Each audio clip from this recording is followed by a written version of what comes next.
누구나 부자가 되는 전략 오케팅. 안녕하세요 여러분, 오두환입니다. 여러분 부자 되고 싶으시죠? 오늘 제가 5% 부자 되는 방법에 대해서 말씀드릴 겁니다. 주식을 잘하거나 다양한 투자를 하거나 사업을 해야만 부자가 되는 게 아니에요. 저는 주식이나 다른 투자를 거의 하고 있지 않습니다. 거의 모든 사람들이 부자들은 다 특별할 것이라고 생각합니다. 하지만 그렇지 않습니다. 제 얘기를 잠깐 해보겠습니다. 저는 반지하에 살았고요. 여러분 영화 기생충에 나오는 반지하 아시죠? 그곳보다 훨씬 더 열악한 환경이었습니다. 일단 영화에서는 화장실에 창문이 있었잖아요. 저는 창문도 거울도 없었거든요. 창문이 있으면 좀 비싸요. 그래서 화장실 냄새가 안 빠지고 방으로 다 들어왔습니다. 그리고 이렇다 할 스펙도 없었죠. 지방대 출신이었고요. 심지어 제가 키운 회사에서 잘리기까지 했죠. 제 인생은 정말 팍팍했습니다. 하지만 지금은 오늘 여러분께 말씀드릴 이 방법으로 정말 많이 유명해졌어요. 불과 1, 2년 사이에 갑자기 이렇게 됐습니다. 오래전에 저는 거래처에서 잡상인 취급받은 적도 있었습니다. 하지만 어느 순간 인정받게 됐고 고맙다는 말도 듣게 됐고요. 이제는 팬입니다. 혹은 영광입니다. 소리도 듣습니다. 저도 그저 감사할 따름이죠. 그렇게 전 승승장구하게 됐죠. 제가 지금 14년째 브랜드를 만들고 마케팅, 광고하는 일을 하고 있는데요. 막상 제 브랜드가 생기니 제 고객들에게 훨씬 더 많은 것들을 해드릴 수 있었습니다.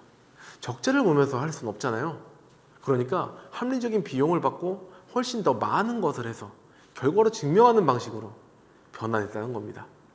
비용이 적으면 여러분을 믿고 구매해주는 고객에게 점점 더 해줄 수 있는 것들이 적어질 겁니다. 그게 과연 여러분의 소중한 고객들을 위하는 일일까요? 여러분의 상품을 조금 더 제값받고 파시는 것이 좋습니다. 10만 원을 1000명에게 받아서 1억을 만드는 것과 1000만 원을 받아서 10명을 케어하고 1억을 만들어내는 것. 장단점이 있겠지만 1000만 원의 10명의 결과물이 훨씬 더 드라마틱하고 그 이상의 가치를 제공할 수 있다고 생각합니다. 그만큼 더 많은 특별한 기능이나 가치를 드릴 수도 있고요.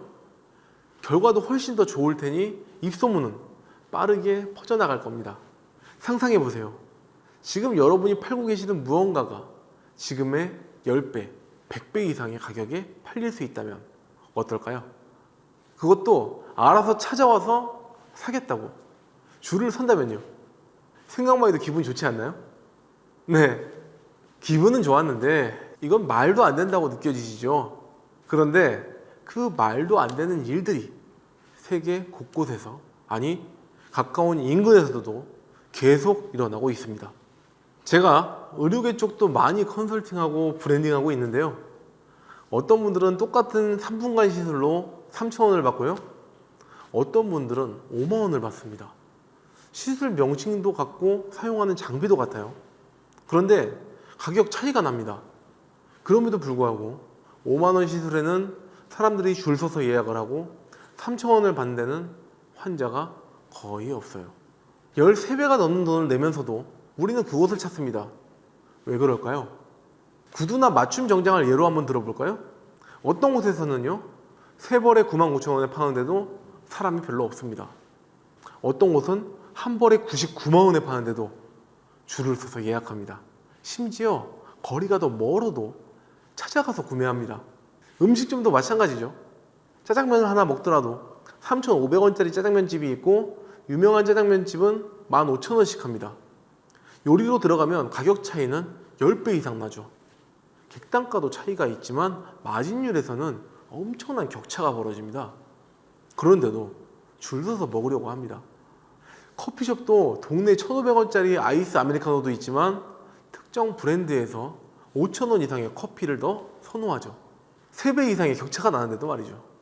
여러분이 알고 계시는 모든 시장 경제는 이렇듯 무언가 특정한 것에 끌리는 것으로 형성되는 겁니다. 쉽게 정리하면 그냥 저것이 갖고 싶다, 이거예요. 다른 대체 상품이 없는 거예요. 그냥 딱 그거여야만 하는 겁니다. 그렇게 되면 비교 대상, 경쟁 대상이 사라집니다. 그러면 사람들은 대체 무엇 때문에 이런 끌림을 느낄까요? 바로 브랜드입니다.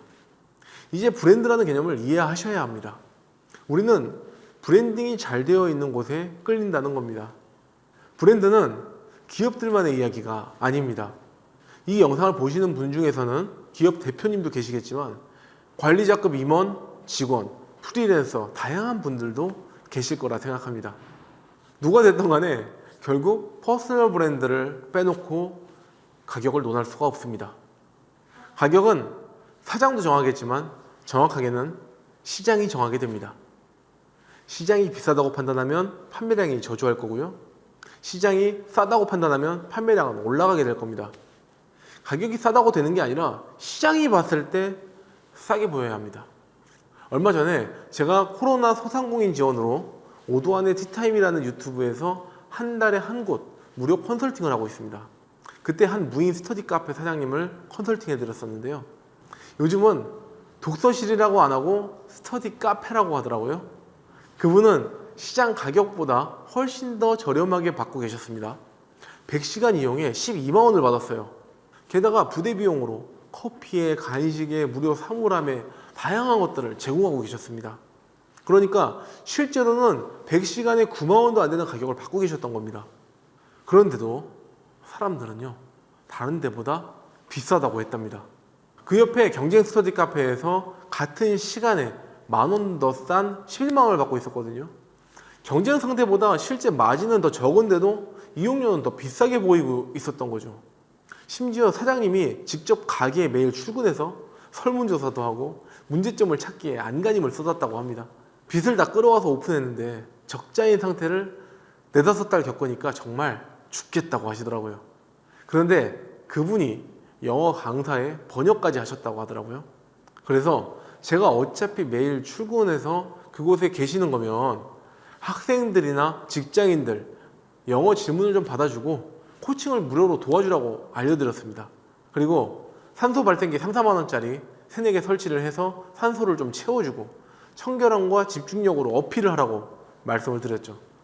그리고 사장님이 직접 매일 환기와 청결 관리를 한다고 원장님 얼굴을 광고에 내세웠습니다. 무인 스터디 카페는 관리가 잘 안 된다는 맹점이 있었으니까요. 금액도 재정비해서 오픈 특가로 9만 5천 원에 진행했습니다. 매달 300만 원쯤 적자였는데 이제는 자리도 거의 꽉 차시고 금액을 원래 가격으로 바꾸고도 안정권에 접어들었다고 감사해하고 계세요.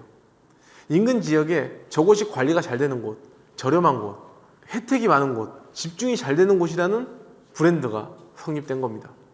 다음 차례는 가격을 다른 곳보다 올릴 차례인 거죠. 예약도 자리가 꽉 차서 더 이상 받을 수 없으니까요. 그리고 더 좋은 가치를 제공하면 됩니다. 예를 들어 간식을 추가로 준다든지 해서요. 이런 식으로 계속 브랜드가 쌓이고 업그레이드가 되면 나중에 다른 곳이 봤을 때 초격차가 벌어지게 됩니다. 따라잡기 힘들고 원래 저렇게 좋은 곳처럼 인식되는 거죠. 원래 적자의 위기였지만 브랜드의 힘으로 한 번에 역전하는 겁니다. 요즘은 프리랜서나 직장인, 임원은 말할 것도 없고요. 중소기업들도 퍼스널 브랜딩을 빼놓고 이야기하기가 어렵습니다. 심지어 대기업도 퍼스널 브랜드를 내세워서 어필하기도 합니다. 여러분들이 운영하고 있는 기업까지는 아니더라도 팀 단위로 퍼스널 브랜드가 성립되면 회사 내에서 중책과 거래처의 협상에서 우위를 점할 수 있게 되죠. 예를 들어볼까요? 스티브 잡스와 신세계 정용진 부회장에게는 공통점이 있습니다. 애플의 스티브 잡스가 공식 석상에서 애플에 대한 자부심 넘치는 홍보를 얼마나 했을까요? 스티브 잡스가 있었기에 애플이 있었다는 말이 있을 정도로 그 영향력은 막강했습니다. 그런데 스티브 잡스가 자신이 만든 애플이라는 회사에서 꽤 오랜 기간 동안 잘렸던 적이 있습니다. 그때 애플은 매출이 엄청나게 하락했죠. 이게 바로 스티브 잡스의 퍼스널 브랜드 파워를 증명하죠. 농수산에서도 큰 강세를 보이고 있는 신세계 정용진 부회장은 인스타와 여러 언론 매체에서 활동하면서 직접 퍼스널 브랜드 강점을 부각시킵니다. 소통하는 부회장의 모습에 신세계의 대중적 브랜드를 확고하게 견인했죠. 심지어 배추밭이나 시장에서 직접 공수하는 듯한 모습의 브랜딩 광고는 정용진 부회장의 퍼스널 브랜딩을 잘 녹여낸 사례로 업계에서 인정받고 있습니다. 그러니까 기업이나 제품의 브랜드 기획 과정에도 퍼스널 브랜드가 활용되는 겁니다. 고객이 기업 대표나 임원 혹은 직원에게 신뢰감을 느낄 수 있도록 만들어주는 것이죠. 여러분이 현재 지금 위치에서 퍼스널 브랜드가 돼야 하는 이유는 바로 여기에 있습니다. 이렇게 하면 브랜드 신뢰감 형성에 매우 큰 도움이 됩니다. 저 역시도 그냥 직원으로 브랜딩이 안 되어 있을 때와 지금은 정말 큰 격차가 벌어져 있습니다. 제 의뢰인들에게 훨씬 더 좋은 브랜드 컨설팅, 마케팅, 광고 등을 해줄 수 있게 됐죠. 퍼스널 브랜드를 만드는 몇 가지 방법을 오늘 알려드리겠습니다. 나중에 퍼스널 기업 브랜딩 책인 제 오케팅을 참고해 주셔도 좋고요. 다른 브랜딩 책을 참고하셔도 좋습니다. 일단 오케팅 15가지 중에서 오늘 꼭 배워서 써먹어 보실 수 있는 필수 스킬 4가지를 제가 알려드리겠습니다. 첫째가 별명입니다. 여러분을 부르는 별명이죠. 이 별명은 훨씬 과거에서부터 그 유래가 있습니다. 과거에도 호가 있었죠. 자신의 이름을 바꿀 수 없으니 불리는 이름이라도 자신이 원하는 대로 지어서 그렇게 되고자 하는 겁니다. 백범 김구, 연암 박지원, 도산 안창호 이미 많이 들어들 보셨을 겁니다. 요즘은 장사나 행사 목적에 따라서 자신을 소개하는 문구가 다르기도 하죠.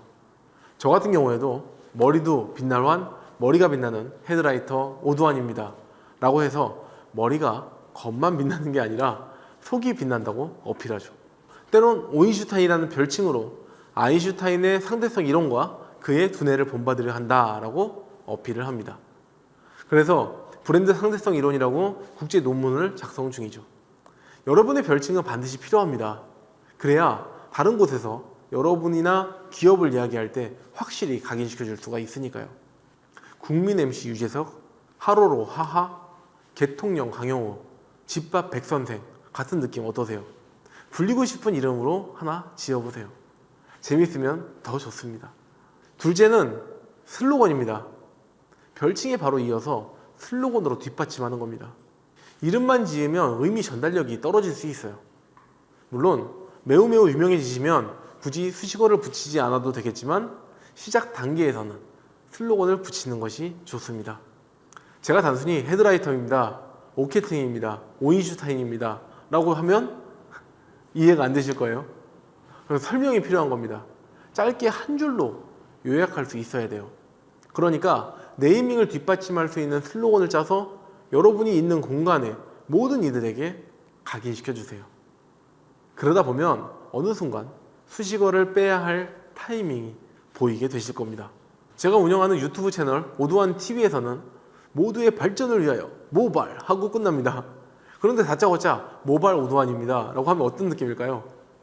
슬로건을 지으실 때 여러분이 추구하고자 하는 방향성을 함께 녹여주셔야 의미가 있습니다.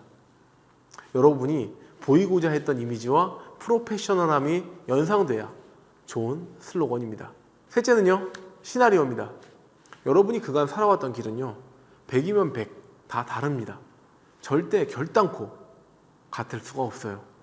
여러분이 아마 그건 제일 잘 아실 겁니다. 그러니까 여러분들이 걸어왔던 길을 이미지에 녹여서 함께 보여주셔야 돼요. 시나리오를 보여줄 때 여러분의 스토리를 있는 그대로 다 설명하기엔 너무 길어요. 일단 다 듣기도 힘들고요. 몇 가지의 대표적인 사례를 추려야 합니다. 그리고 그 사례를 있는 그대로 보여주면 휴먼 스토리가 되거든요. 최대한 괜찮아 보이게 포장을 해서 고객에게 선보여야 합니다. 그러면 단순 스토리가 아니라 시나리오, 즉 각본이 되는 거예요. 여러분이 가지고 있는 좋은 이야기거리와 여러분의 장점을 함께 적절하게 녹여내 보세요. 현재 우리가 알고 있는 많은 유명인들, 처음부터 금수저가 아닌 이상 대부분 그들의 시나리오를 우리가 알고 있을 거예요.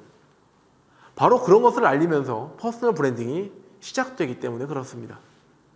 시나리오를 선보이지 않고 별거 아닌데 뭐 하게 되면 어떤 누구도 여러분을 특별하게 봐주지 않을 겁니다. 그러니까 집에서 여러분이 해왔던 행적을 정리해 보세요. 저 역시도 숨기고 포장할 수 있었던 제 부끄러운 과거들을 책에 다 써서 알렸습니다.